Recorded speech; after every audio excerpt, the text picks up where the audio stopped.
Hey everyone, if you're here for the kind of raw confessions that slip under your skin and keep you awake at 3 in the morning, the ones you don't dare share with anyone else, then lean in closer. I'm telling this only to you. It started with nothing. Just one ordinary afternoon that should have stayed ordinary, but it cracked open a door I never meant to walk through, and now I can't find my way back. I was just a regular guy, living a regular life that felt like it had already been written for me. 9-to-5 job that paid the bills but never lit me up. An apartment with too many empty evenings after the divorce. My ex left a hole I didn't know how to fill, and most days I just drifted through it. Jake had been my best friend since we were kids, the kind of bond that survives everything. He was there the night she packed her bags, sitting on my couch till sunrise with cheap whiskey and zero judgment. He pulled me through to job losses, the kind where you question if you're even worth keeping around. He never asked for anything back, just showed up. And Sophia, she came with the package. Warm smiles across the dinner table, those home-cooked meals that smelled like safety and Sunday afternoons, their cozy suburban house with the creaky porch swing where I practically lived on weekends. I'd crash there after rough weeks, laughing at Jake's terrible jokes while she refilled my coffee without me even asking. It felt safe. It felt like family. Like the one place in the world where nothing could ever go wrong, but that lazy Saturday. Everything shifted in the quietest way. The sun was filtering soft through the living room curtains, painting lazy patterns on the rug. We were all three on the couch at first, TV murmuring some old movie no one was really watching, the faint scent of coffee still hanging in the air from breakfast. Jake stretched, clapped me on the shoulder with that easy grin of his, and said he was heading out back to light the grill for dinner. You to relax, he called over his shoulder, already halfway to the sliding door. It clicked shut behind him.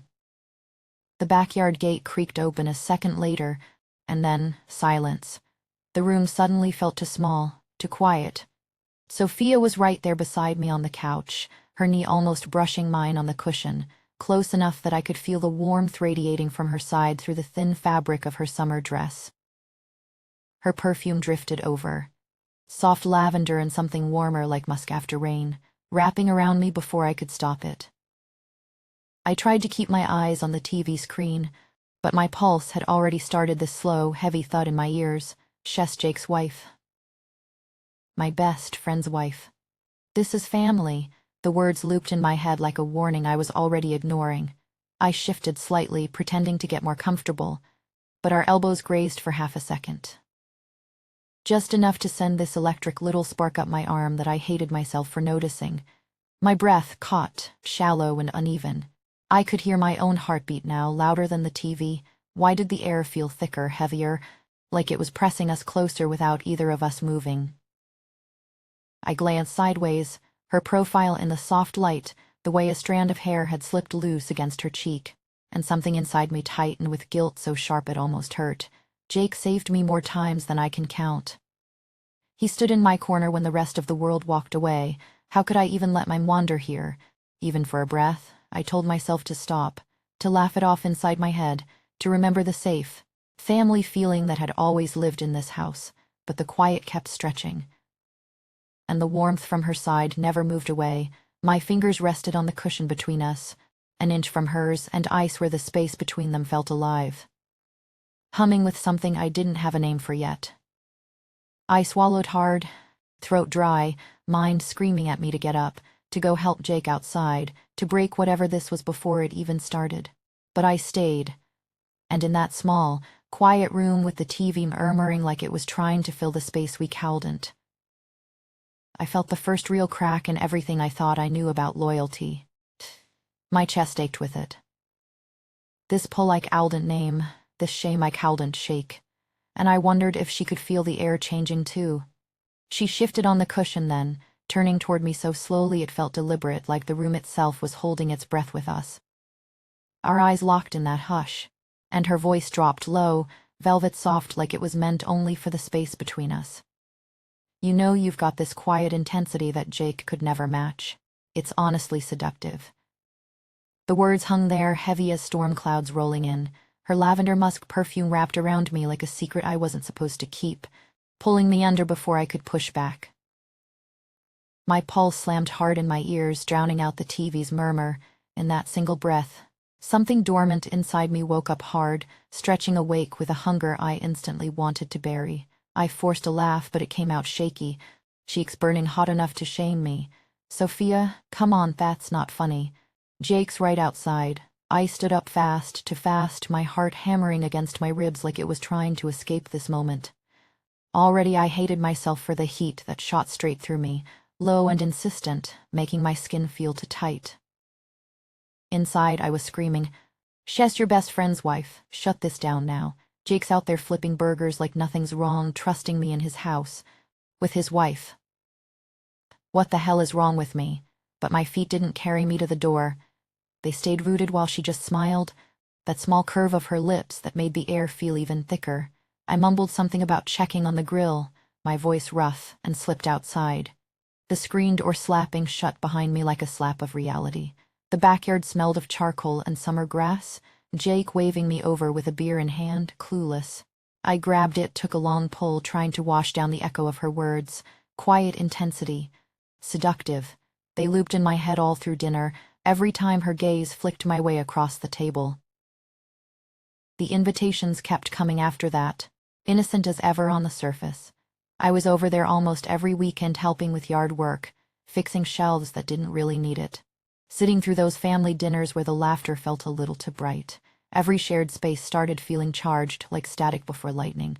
Her hand brushing mine while passing plates at the table, warm fingers lingering just a fraction too long before pulling away. Her laugh lingering a second too long when Jake turned his back to grab another drink, that soft sound curling around my chest and squeezing. I'd catch myself staring at the way the light caught her hair when she bent to pull weeds beside me in the garden, our shoulders almost touching in the dirt, sweat mixing with that same lavender musk that haunted my dragged her home. Jake would chat away about work, oblivious, while I nodded and pretended my mind was replaying her compliment on loop. The proximity was constant, and it was killing me slowly, this slow burn of almost S that left me breathless in the car afterward, gripping the wheel until my knuckles whitened. I told myself it was nothing, just a one-off slip, that I could handle being around them like always. But deep down, I knew the crack was widening, every weekend pulling me deeper into a gravity I couldn't fight, her presence like a magnet I was ashamed to crave. One Sunday evening, as I helped clear the table after dinner, our arms grazed again while reaching for the same glass. And this time neither of us pulled away immediately. The touch sent a shiver up my spine, her eyes meeting mine for a beat too long over Jake's shoulder. My breath hitched, the ache returning sharper than before.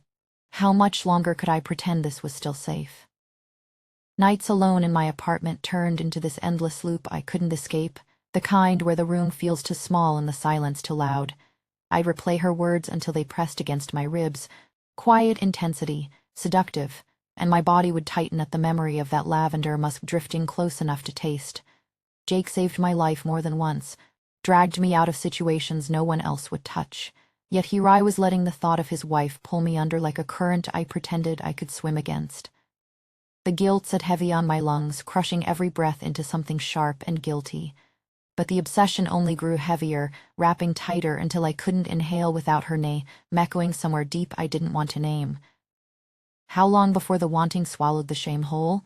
I told myself I was fine, that the weekends were still harmless, but the pull kept dragging me back to their house like gravity had changed direction just for me. Then Jake got called away on that overnight business trip, voiced ire over the phone about some client emergency that couldn't wait. Screen lit up minutes later with her text, simple as ever, leaky faucet in the kitchen, dripping nonstop. Any chance you could come fix it? I stared at the words until they blurred, heart already answering before my thumbs could type sure on my way. The kitchen smelled of warm bread and that same faint lavender when I walked in, tools heavy in my hand like an excuse I barely believed.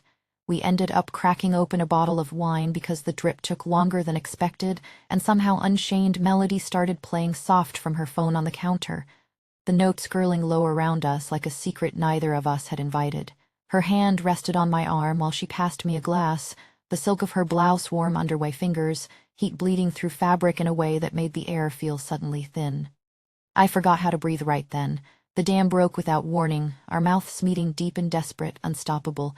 The kind of kiss that leaves you trembling on the edge of everything you swore you'd never cross.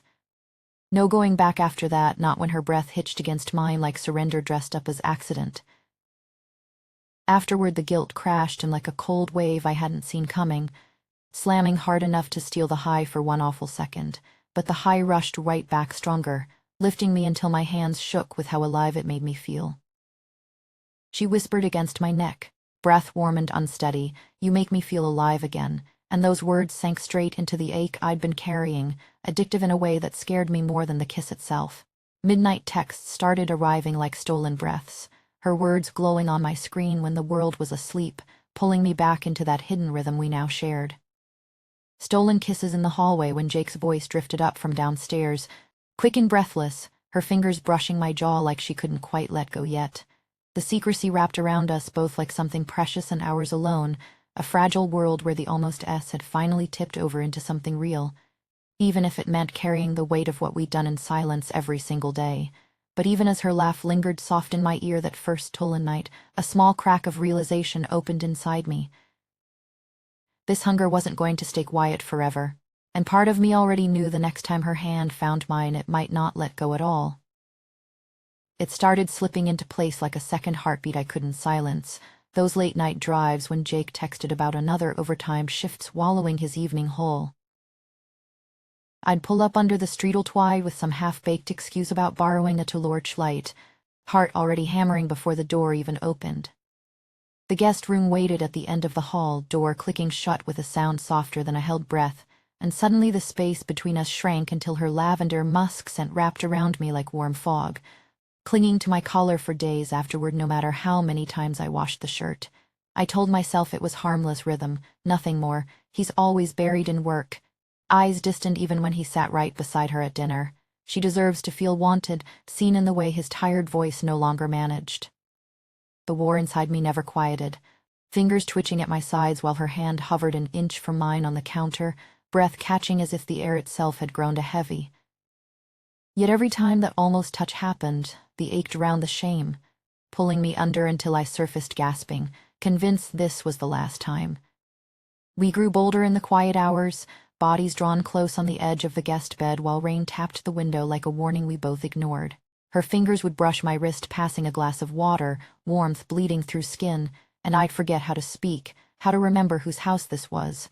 The guilt gnawed at the edges, sharp as broken glass, but the pull felt stronger, like gravity shifting only for us, making every stolen glance feel like surrender dressed up as coincidence. Then Jake started noticing. One evening his eyes narrowed when he picked up her phone left charging on the kitchen island, my late text glowing there innocently enough about fixing that loose cabinet hinge. His questions came light at first, casual over coffee the next morning, but they landed heavy in my gut, twisting like a knot I couldn't loosen. How long you'd have been texting after dark? The fear crashed in then, cold and sudden, of losing him completely, of watching our friendship splinter into something unrecognizable, of the life we'd all built cracking open under one careless slip. We swore to be smarter after that, deleting messages the second they were read, timing my visits to the exact minutes his car disappeared around the corner. But the danger only sharpened everything, turning each hurried moment into something electric, her breath warm against my ear as we listened for tires on the driveway, hearts racing in perfect, terrified sync. The fire didn't cool. It burned hotter, wilder because now every second carried the weight of what we could lose. In the end I chose to keep the passion alive in secret, tucked behind closed doors where no one else could see. It shattered my conscience into pieces I still can't fit back together, left my oldest friendship balanced on a knife's edge every time Jake clapped me on the shoulder like nothing had changed. But the raw, uncontrollable hunger I found with Sophia outweighed every loss. Every sleepless hour staring at the ceiling wondering how far I'd fallen. I still can't stop. The ache lingers there, quiet but alive, whispering what if the next time her hand finds mine it really doesn't let go. So tell me, have you ever had one compliment flip your whole world upside down? Drop your own stories in the comments, and if you want the next chapter of how close we came to getting caught, subscribe and I'll see you there.